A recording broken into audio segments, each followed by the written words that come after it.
ത്യാഗത്തിൻ്റെയും സമർപ്പണത്തിൻ്റെയും സ്നേഹത്തിൻ്റെയും ധർമ്മത്തിൻ്റെയും മഹത്തായ സന്ദേശമാണ് രാമായണം ലോകത്തിന് നൽകുന്നത്. അരിഷ്ടതകൾ നിറഞ്ഞ കർക്കിടകത്തെ നാം ഭയത്തോടെ സ്വീകരിക്കാൻ ഒരുങ്ങുമ്പോൾ നമ്മുടെ മനസ്സിൽ ആശ്വാസത്തിൻ്റെയും ഭക്തിയുടെയും നന്മയുടെയും രാമായണ ശീലുകൾ ഒഴുകിയെത്തി ആകുലതകളെ വഴിമാറ്റുന്നു. മൂല്യബോധവും ലക്ഷ്യബോധവും ധർമ്മബോധവും നന്മയും ഒരുപോലെ പ്രദാനം ചെയ്യാൻ രാമായണത്തിന് മാത്രമേ കഴിയൂ.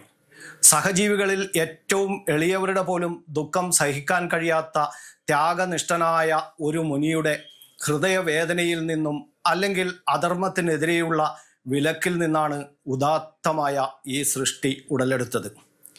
മാനിഷാദ എന്ന് തുടങ്ങുന്ന ആ വിലക്ക് ധർമ്മത്തിൻ്റെ എല്ലാവിധമായ സവിശേഷതകളും ചേർത്ത് വാൽമീകി മഹർഷി രാമകഥാമൃതമാക്കി. അങ്ങനെ രാമായണം ആദർശ കാവ്യവും വാൽമീകി ആദർശ കവിയുമായി. കർമ്മം കൊണ്ടാണ് ശുദ്ധി, ജന്മം കൊണ്ടല്ല എന്ന് വ്യക്തമാക്കുന്ന ദിവ്യ സന്ദേശമാണ് രാമായണം പകർന്നു നൽകുന്നത്. ക്ഷത്രിയനായ വിശ്വാമിത്രൻ തപസ്സുകൊണ്ട് രാജർഷിയാകുന്നു. കൊള്ളക്കാരനായ രത്നാകരൻ സപ്തർഷികളുടെ ഉപദേശത്താൽ രാമമന്ത്രം ജപിച്ച് ആർഷഭാരത സംസ്കാരത്തിലെ അനശ്വരനായ കവിയാകുന്നു.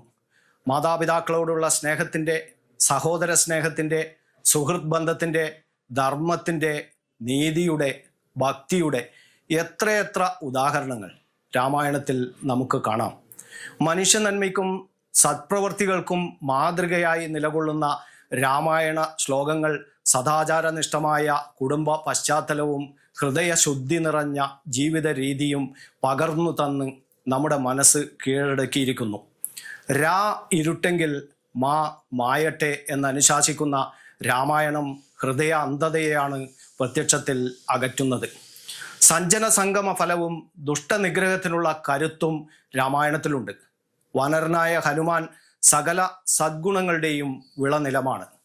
അസുരപ്രഭാവത്തെ ദേവ മഹിമ കൊണ്ട് അതിജീവിച്ച ധർമ്മത്തിൻ്റെ കഥയാണ് രാമായണം. അധികാരഹർവിൽ മതിമറക്കുമ്പോൾ ധർമ്മച്യുതിയാണ് ഫലമെന്ന് അനുശാസിക്കുന്ന രാമായണം ഉദാത്തമായ പ്രജാഹിത പരിപാലനം നടത്തുന്ന ധർമ്മിഷ്ഠൻ്റെ കഥയാണ്. ഒന്നിൽ തന്നെ എന്തെല്ലാം മഹത്വങ്ങൾ ഉണ്ടായിരിക്കണമോ അതെല്ലാമാണ് രാമായണം. സംഘർഷഭരിതവും സ്വാർത്ഥ ജടിലവുമായ ഇന്നത്തെ ലോകത്തിൽ സമാധാനവും ക്ഷമയും ത്യാഗവും ഉണ്ടെങ്കിൽ എല്ലാ വിപത്തും അകറ്റാമെന്ന് രാമായണം നമ്മെ പഠിപ്പിക്കുന്നു. ധർമ്മത്തിൻ്റെ അടിസ്ഥാന സമസ്യകളെ അഭിസംബോധന ചെയ്യുന്ന രാമായണ മഹത്വം ഒരിക്കലും അവസാനിക്കുന്നില്ല. ശോകത്തിൽ നിന്ന് ഉരുത്തിരിഞ്ഞ ഈ ധർമ്മക്കനി ശോകം മാറ്റുന്നു. ഇങ്ങനെ നിത്യജീവിതത്തിലെ ഓരോരോ നിമിഷങ്ങളിലും മനുഷ്യന് കടന്നു പോകുന്ന ഓരോ സംഭവവും എന്ത് ത്യാഗം സഹിച്ചായാലും അത് ധർമ്മനിബദ്ധമായിരിക്കട്ടെ എന്നനുശാസിക്കുന്ന രാമായണ സന്ദേശം നമുക്കെന്നും പ്രചോദനമാകണം. ശ്രീരാമചന്ദ്ര ചരണങ്ങളിൽ പ്രണാമം അർപ്പിക്കുന്നു. രാമായണത്തിൻ്റെ പുണ്യം നുകരാൻ രാമകഥാസാഗരം. രാമായണ കീർത്തി പുരസ്കാര ജേതാവും ഭാഗവതാചാര്യനുമായ PS മോഹനൻ കൊട്ടിയൂർ കർക്കിടമാസം എല്ലാ ദിവസവും കണ്ണൂർ മീഡിയയിൽ പ്രഭാഷണം നടത്തുന്നു. വൈകുന്നേരം 5:30.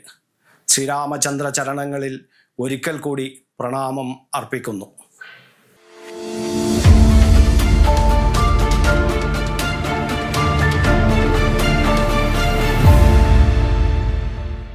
ശരി, പറയും എന്താ ഇങ്ങനെ പ്ലാൻ? കിച്ചൺ വർക്ക്സും ഇന്റീരിയർ വർക്ക്സും നമുക്ക് നല്ലൊരു ടീമിനെ ഏൽപ്പിക്കണം. പിന്നെ ഫർണിച്ചർ സുനിതയിൽ നിന്ന് എടുക്കാം. അവിടെ ആകുമ്പോ എല്ലാ മോഡൽ ഫർണിച്ചറും അവൈലബിൾ ആണ്. മോഡേൺ വേണമെങ്കിൽ മോഡേൺ, ട്രഡീഷണൽ വേണമെങ്കിൽ ട്രഡീഷണൽ. ഇനിയിപ്പോ ഇമ്പോർട്ടഡ് ഫർണിച്ചർ വേണമെങ്കിലോ അതും സുനിതയിലുണ്ട്. ചേട്ടാ, ഫർണിച്ചർ സുനിതയെന്നാണെങ്കിൽ മോഡുലർ കിച്ചണും ഇന്റീരിയർ വർക്ക്സും അവരെ തന്നെ ഏൽപ്പിച്ചാ പോരെ? അതിനവർ ഇന്റീരിയർ വർക്ക്സ് ഒക്കെ ചെയ്യുന്നുണ്ടോ? ഒരു വീടിന്റെ മുഴുവൻ ഇന്റീരിയർ ഡിസൈൻ ചെയ്ത് ഫിനിഷ് ചെയ്യാനുള്ള സ്പെഷ്യലൈസ്ഡ് ആൻഡ് എക്സ്പീരിയൻസ് ടീമും സ്വന്തമായ ഒരു മാനുഫാക്ചറിംഗ് യൂണിറ്റും ഉണ്ട് സുനിതയ്ക്ക്. ഇപ്പോൾ ഏത് ജനറേഷന്റെയും ഫേവറേറ്റ് സുനിത ഫർണിച്ചർ.